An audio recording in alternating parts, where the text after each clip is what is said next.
Welcome to Sweet Life Beat Life. We hope this video helps. You need a working Roblox account and access to the precise game that hides the Azure Brick backpack. Once you have that, move in. Enter the public or private server during the event window and make sure your avatar has one open inventory slot.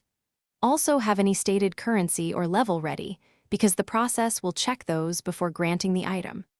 Don't pause to set up extras, get into the map and head straight for the quest start point. Once in the map, follow the blue beacons to the quest NPC or terminal.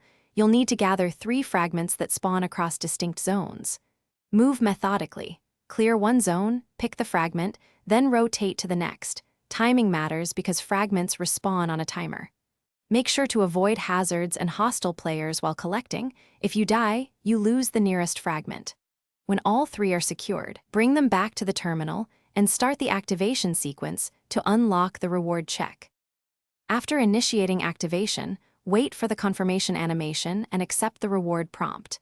The Azure Brick backpack will be granted directly to your inventory. If it doesn't appear, relog immediately, then inspect inventory filters and the avatar equipment menu. Sometimes the item is added but not equipped.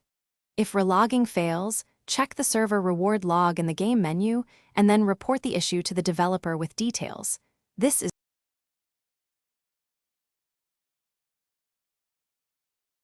Thanks for watching. Consider subscribing if we helped you.